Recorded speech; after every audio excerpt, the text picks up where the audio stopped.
The election is a long way away, but a number of Liberal pre-selections have taken place in recent days. Some familiar faces back into the mix ahead of the next federal election. Former member Tim Wilson will look to win back his seat of Goldstein, while Amelia Hamer, a former advisor to Jane Hume, has been picked to run against Monique Ryan in Kooyong. She received an endorsement from Josh Frydenberg in the process. The New South Wales seat of Gilmore, Andrew Constance having another go at federal politics. I think Trudy's our main person keeping track of how many goes that is. He's got the nod to recontest the seat. He failed Look at to the win expression on his narrowly. face there. That's very true life, isn't it? Just after he lost by 0.2% last time, Andrew Constance. Trudy can let me know. Old hangdog Constance. He's had. Liv, the big question is, I guess they're all very relevant seats.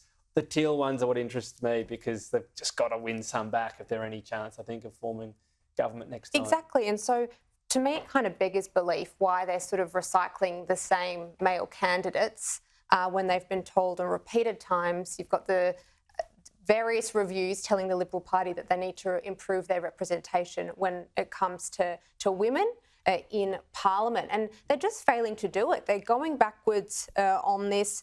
We've got retiring MPs being replaced by men, and it's just quite perplexing to me, quite frankly. I mean, we've seen Simon Kennedy win pre-selection and Cook. Yes, he's new. Tim Wilson and Goldstein, he's had multiple goes. Andrew Constance had a really good female candidate in Cook, didn't they? They did, Gwen Churn.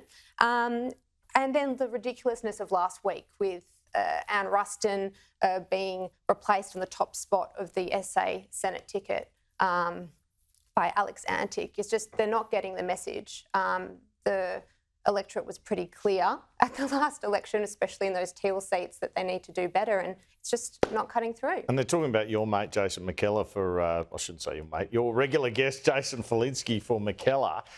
Tim Wilson, fair dinkum. This is what a senior Liberals had to say to me about Tim Wilson, who beat by 15 votes 2 female candidates for that pre-selection. This senior Liberal said to me today that this assures that Goldstein is lost, that Tim Wilson, that what they're saying to the electorate with this pre-selection, the Liberal Party, is you've got it wrong, electorate, so we're giving you the chance to admit you got it wrong, which sounds about right. And Tim Wilson, I'm also told, was the membership officer for the branches. So he was able to vet every single new member that came into. I mean, you can't make this stuff up. There he is crying when he lost. Get the message, Tim Wilson. Get the message, some of you guys. You're not wanted. Give someone else a go. Andrew Constance, I think, is a different story because he achieved a swing against the national swing. So there was a swing against the Liberal Party. He got a swing to him in Gilmore. He only missed out by a couple hundred votes, but his mistake was to run a couple of times for the Senate because that says, I just want a job. Doesn't say, I care about Gilmore. So he's got an issue there. But Tim Wilson, that's from people in this parliament, in his own party, saying he's a dud, basically, and he shouldn't be the candidate. Splinters Clennell again at it there.